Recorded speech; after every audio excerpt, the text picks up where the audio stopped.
Today, George and Valeria got married. Everything was wonderful. The evening in a cafe on this occasion, the plans for the future, Valeria's dreams of a wedding dress, a month-long trip to some sunny and warm country, and many, many other little things that lovers always talk about when they make the first decisive step toward life together. After walking Valeria home, a happy George smiled and took his phone out of his pocket and pressed the call button. "Hello, Mom. Hi. How are you?" "Hello, son," he heard his mother's cheerful, ringing voice. "Your father and I are doing fine, and how are you?" "Fine. Mom's in a great mood," George thought cheerfully and continued. "Valeria and I have decided to become husband and wife here, so your favorite son is finally getting married. Are you glad?" There was silence. "Hello? Mother? Can you hear me? Hello? There's some problems with the connection. I'll call you right back." George pressed the call button again. "Hello, Mother. Can you hear me? Hello?" "I hear you." His mother's muffled voice came out after a pause, with not even a hint of the joyful mood with which she had originally greeted her son. "I say that Valeria and I have decided to get married." "I heard," the same voice replied. "Well, and—" "I don't understand something," George mouthed still cheerfully. "What don't you understand?" the mother retorted tiredly. "And, well, where are the congratulations? Aren't you glad?" "I'm glad. I'm very happy for you, son," replied the monotone voice, and after a pause, "Son, it's late now, and I have to work tomorrow, so we'll talk about it tomorrow, okay?" George always had a trusting relationship with his parents, especially his mother.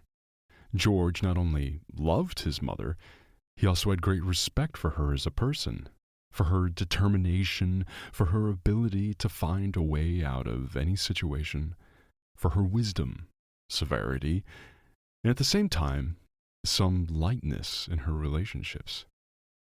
"You have a great mom," his friends often said enviously to him as a child. And George was in complete agreement with them. In his school years, then in his college years, and even now, when he worked in a good company, in a good job, earning several times more than both of his parents, his mother was still the coolest, and her opinion was always important to him. His mother was acquainted with all of his girlfriends and always supported all the wild fantasies of a life together with his next girlfriend. His girlfriend liked George's mother, Anna, as well, and after meeting her for the first time, they were no longer depressed about how to behave in the presence of Anna. All except Valeria. It all started with the picture. Here we have to digress a little and go back 14 years, when George went to university and started dating a pretty girl named Betty. Everyone falls in love quickly in adolescence, and the crush passes just as quickly. But that's not important. What matters is that in those short periods of falling in love, young people really are the happiest people on the planet. And of course, it is maddening to at least share the great joy and happiness with the people closest to them. George was no exception. And when one day the guy, slightly embarrassed, asked his mother, "Hey, Mom, can I come with a girl for Christmas?" Anna smiled and shook her head vigorously. "Of course you can." She asked about Betty for a long time. And then she said, "Son, do you have a picture of Betty?" "Of course I have a picture." "Well, show me. I want to look closely." Anna looked at all the pictures of Betty for a long time, and then she asked, What does Betty like to eat? We have to consider her food preferences, too. I don't know, George replied confusedly. Find out right away and tell me. At the party, Betty was pleasantly overwhelmed by the wonderful reception of her beloved's parents, and after a while she felt as if she had known Anna all her life. Mom, did you like Betty? Asked George the next day. I liked her. She's a good girl, Anna responded cheerfully. Did Betty like it at our place? Of course, she was delighted. Well, that's nice. They talked and laughed a long time then. George was very happy that his mother spoke so well of his girlfriend, and even the faults mentioned in passing, in his mother's opinion, looked cute and funny. Then George and Betty's young love affair, somehow it ended quickly, without anguish, without accusations or tantrums, just ended, as it does when you are only 18, and they remained good friends. George had other girls, but Anna always asked to see their pictures before she met them. George sighed heavily and walked on. He was sad and a little hurt by his mother's attitude toward Valeria. And most importantly, he now did not understand, absolutely did not understand his mother. Her logic. Carol came to his mind at once for some reason. They had met by chance at his friend's wedding. At that time, George was already graduating from university, and Carol had just begun. The bright girl with piercings, pink hair, and a ringing laugh was hard not to notice in the crowd of guests. It was absolutely not his type. On the contrary, usually such girls annoyed him, and besides, neither her figure nor her looks shone. Well, what are you sitting around for? Carol ran up to him. Come quickly, I don't have enough couples for the contest. She grabbed George by the arm and dragged him into the circle, where there were fun contests.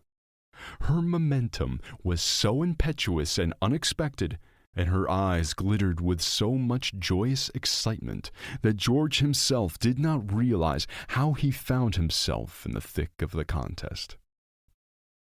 Everyone was yelling, clapping their hands, laughing, bright pink hair fluttering in front of the guy's nose, a pile of earrings in her ears, and nose glittering and flashing, merging with the even more sparkling eyes of the girl herself, and her laughter was so infectious that George stopped his feeble resistance to break out of the circle and submitted to the event program. She shouted at him so excitedly, "Come on, hurry up, catch!" that by the end of the fun, George no longer noticed the pink hair, or the piercings, or anything. There was just a young and cheerful girl, Carol, who he didn't want to say goodbye to forever. They began dating, and Christmas was approaching again. Mom, I think I've met my destiny. Her name is Carol, and we're going to get married after I graduate. Oh, that's wonderful, Mom replied. I'm very happy for you, son, and I understand that you're going to introduce us to your bride at the party. Well, yes, only you know, Mother, you won't like her. George lowered his eyes. And why not? Exclaimed Anna in surprise. Is she ugly, crooked and slanted? Yes, even if she is, that's not the main thing. The main thing is that the person is good. And since you love her so much and you feel good with her, then... Mom, I've never loved anyone so much, the son interrupted. Carol is a very nice girl. Kind, helpful, intelligent, well, here's her picture. Give it a look. He gave his mother the phone firmly. Oh my God, Anna cried out in surprise. Yes, indeed. George sighed heavily. Yes, that's the way she is. His mother perused the pictures, occasionally commenting, It's a good thing it's not green. Pink is closer to natural. Anna was flipping through the pictures on her phone, and her exclamations first became quieter, then a grumble, then a sniffle, and then everything fell silent. George waited patiently, picking words in his mind to justify his girlfriend's appearance. A very nice girl, Anna finally said, smiling. True, her appearance is strange, but the girl is very nice. Sincere. Here's this picture. Look, this is what happiness looks like. And all these extra earrings, she will take off herself in time. And I even like these in her ears. Beautiful and original. Yeah, she's already taken some of it off. There used to be more, George exhaled in relief. Did you really like her? Yes, you can see how much she loves you, and you're so happy. Mother talked at length, then about the pictures and the people in them, and the energy. But George hardly listened to her. He felt even happier that Mother liked Carol. These memories made it hard, even dry in the throat. George loved Carol very much. Why did he love her, though? He still loved her, somewhere deep down in his heart. He just tried not to think about her all those years. Then, 9 years ago, they had parted. And even now, George could not say exactly why. Carol had been the initiator. She had cried, saying she loved him very much, that she was terribly sorry, but she could not marry him now. And in general, it was better for them not to see each other anymore. In response to his insistent questions, George never heard a coherent answer, but gave in to the girl's request not to call and not to seek a meeting. He gave in because he loved her too. And how upset his mother was. She kept urging him to meet the girl one more time to find out the reason, but he promised Carol. Oh, you fool! God, you're such a fool! Exclaimed Anna. Mother, I beg you, let's close the subject. All right, let's close it, but you're making a mistake. It is my mistake, Mother. Yours. Anna sighed heavily, and they never came back to the subject again. Now walking home through the dark streets of the city, George mentally said to himself, yes, I was a fool. It felt even worse. And then suddenly there was a sudden anger at his mother. Why the hell is she turning against Valeria? Actually, she should be happy that her 30-year-old son is getting married. 9 years ago, after breaking up with Carol, George tried to numb the pain of the breakup with work. Stopped going to fun parties with friends. He didn't want to. Work replaced everything, and it had its positive results. And now George was quite a successful and wealthy young man. But there was no simple human happiness in the form of a family. He had not met a girl who would make his heart race, ready to burst out or freeze to the point where it was hard to breathe. To be honest, George wasn't looking for anyone, because he didn't really want to. Anna was very proud of her son's success, and seeing that, George tried to work even harder, even better. He loved his mother very much. Mom, if I never get married, will you be very upset? George once asked. Why won't you get married? The woman exclaimed. I'm 30 years old now, and I haven't met anyone. There are plenty of good girls, but I never could love again. So you haven't met your destiny yet. But I may never meet her, and you'll be left without grandchildren.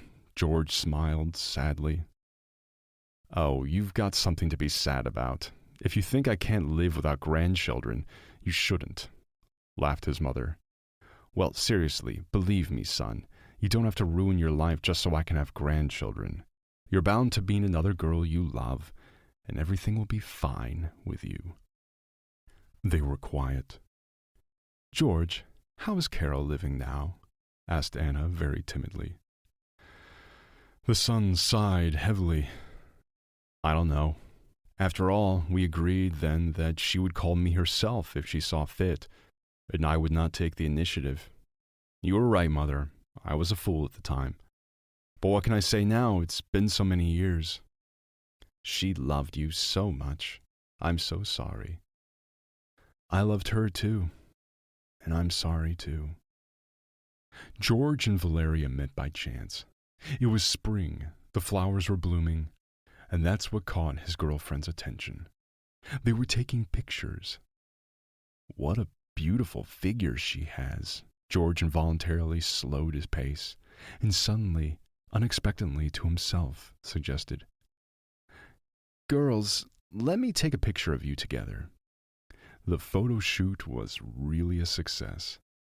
Valeria, the owner of an ideal figure and no less beautiful face, introduced herself. Their romance developed rapidly. In just a month, Valeria was already presenting George to her parents as her fiancée. George was very flattered to have such a beautiful girl by his side, and he wanted a family. Some moments in Valeria's behavior George did not like, but still something about her made his heart beat more often. So why shouldn't she be my wife? At least she's pretty, and how happy her mother will be, the boy pondered. Valeria hurried on. "When will you introduce me to your parents?" George didn't like it. You should be more modest, he thought. But Valeria arched her back seductively, flicked her perfectly painted eyelashes, and the idea of modesty disappeared. "Mom, what are you and Dad's plans for the weekend?" asked George. "None, just the usual, but what is this about?" His mother's eyes flashed with curiosity. "I'd like you to meet my girlfriend if you don't mind." George proudly held out his mother's phone, counting on his mother's approval. Anna studied the photo for a long time. George waited for the usual comments, but his mother was stubbornly silent. Finally, she held out the phone to her son and said just one word. "Beautiful." He waited for questions, but there were none. "Mom, what do you think of Valeria?" "She's beautiful," Anna repeated again, and then she fidgeted, starting to avert her eyes. "George, you're not a young boy anymore, and I don't want to meet all your girls like I used to. I don't need to. I'll meet the one you marry. Sorry." Then he realized that his mother didn't like Valeria. And not just didn't like her, but very much didn't like her. Meanwhile, the young people's relationship was developing, and George was more and more inclined to think about proposing to Valeria. The only thing that was weighing on him a bit was his mother's stubborn unwillingness to talk about their relationship with Valeria. "Mother, why do you dislike her so much?" said George. "I didn't say that," replied his mother. "You didn't, but I can see everything." "What do you want from me?" cried Anna. "You are a grown man, and you have eyes and ears like mine. What is acceptable to one does not have to be accepted by the other. You love Valeria, fine, but that doesn't mean I have to love her too." The woman suddenly fell silent. "Son, I can't explain my emotions for Valeria. After all, it's your life. I'm human too, and I could be wrong. Anyway, I want you to know that I will accept your choice and I won't make any intrigues." "I hear you, Mother." So today, George made his choice. He and Valeria decided to become husband and wife. And what a beautiful day it was. And his mother, she ruined everything with her indifference. George was hurt to tears. That's why he was angry. "You could at least pretend to be happy," George thought angrily. The next day, George was telling his parents about his and Valeria's wedding plans. The father asked something, clarified something, showing a keen interest in such an important event in his son's life. The mother, on the other hand, was stubbornly silent. "Mom, can you at least pretend to be interested in this?" George said angrily. "I can," Anna replied obediently and tried to smile. "Is that better?"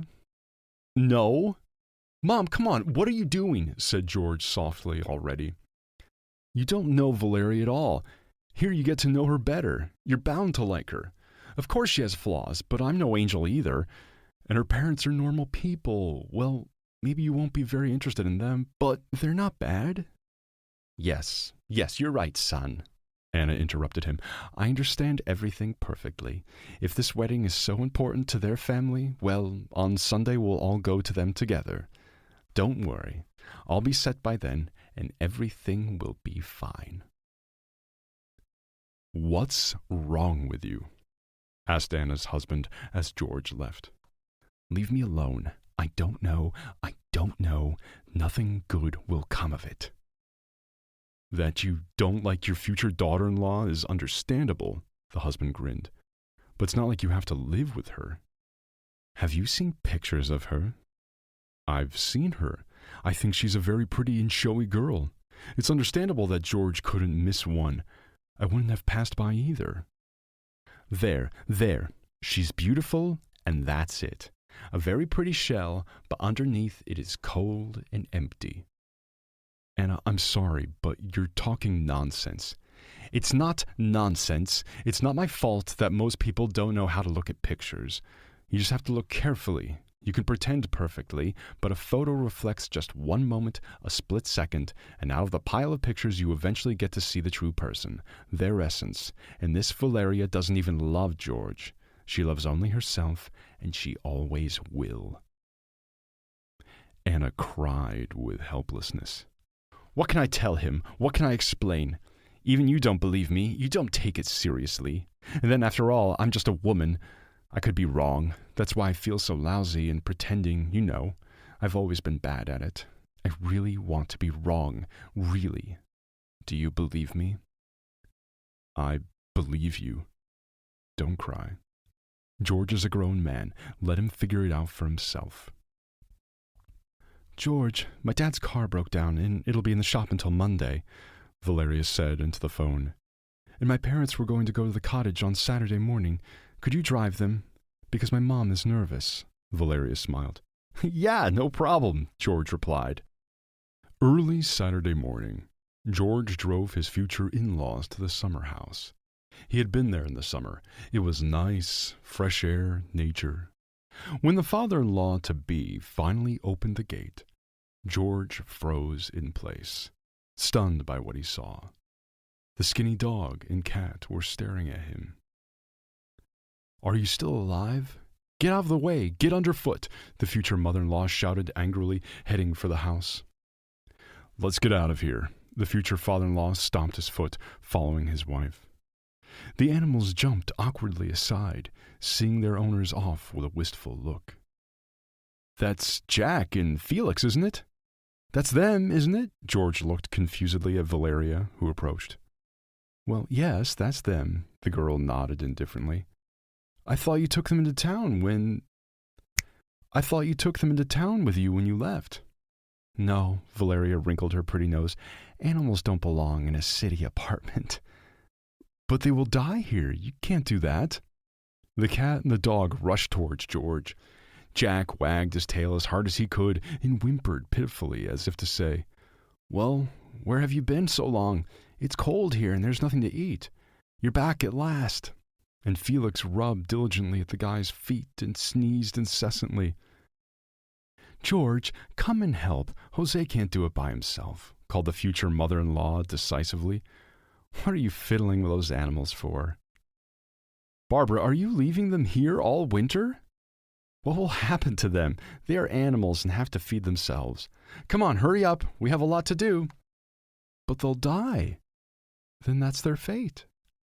They quickly finished their business and got into the car, while Felix and Jack sat alone in the yard, huddled together and seeing people off with a desperate look. For them, too, no miracle had happened on this visit, and they had to wait again, hungry more and more, the cold inexorably creeping through their fur, and less energy left. All the way to town, the father-in-law and mother-in-law were talking. They were discussing tomorrow's meeting with George's parents, asking him something. Valeria was talking about her dress and hairstyle, asking what she should wear to finally make her future mother-in-law like her. George heard them but didn't listen. He was driving on automatic. and before his eyes flashed the image of Felix and Jack begging for help. "Well, finally," Valeria pronounced as the last bag was carried into the apartment. "Take me to a salon. I want to try to charm your mother tomorrow after all." A flirtatious smile bared her snow-white teeth slightly. A pride of superiority flashed in her eyes for a moment. "Valeria, don't you feel sorry for them? At all?" "Who?" "Jack and Felix." "God, you really are weird. Why feel sorry for them? If they don't make it, we'll get others in the spring. It's not the first time. Let's go charm your mother." Dropping Valeria off at the salon, he drove in the direction of the dacha village. In his mind, one by one, the ugly episodes from life and the behavior of Valeria. Then he didn't pay much attention to it, because he didn't want to. But they were. But Valeria herself was very beautiful. "Felix, Jack," George called to the animals at the locked gate.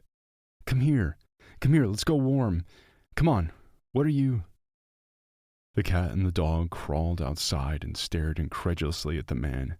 Felix sneezing constantly, his eyes watering and his mouth ajar as the kitty couldn't breathe through his nose because of a cold. George picked the cat up in his arms and opened the back door of the car. "Come on, Jack." He drove into town, gripping the steering wheel tightly, the hushed dog and cat, and thought angrily, "Beautiful, beautiful, soulless doll." Anna put her coat out in the hallway, getting ready for her manicure to go to Valeria's parents tomorrow. She calmed down and pulled herself together. Suddenly, the front door opened. "George, sorry, this isn't a good time. I have a manicure appointment for tomorrow. I'm running out." "Mom, no manicure here." And the son pulled a poor, sickly cat out from behind the sinus of his jacket, and his skinny dog sat quietly at his feet. "Who's that?" Anna's eyes rounded. "They're Valeria and her family's animals. They abandoned them at the cottage. I found out today by accident. There's no wedding." "What a horror!" Then the two of them washed the dog and the cat, dried them, took them to the vet. Jack was fine, but Felix turned out to be seriously ill and was given a course of antibiotic shots and vitamins. George took the animals back to his apartment. Near midnight, Valeria called. "I'm so beautiful," she said enthusiastically. "Valeria, you really are a beauty. After what I saw today at the cottage, we have nothing more to talk about. There won't be a wedding." George dropped the call and blocked Valeria's number.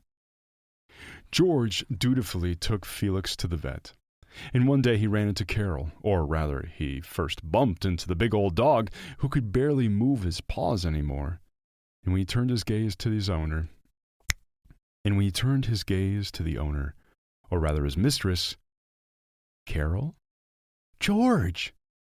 No longer did she have pink hair and piercings in her ears, no longer the sparkle in her eyes.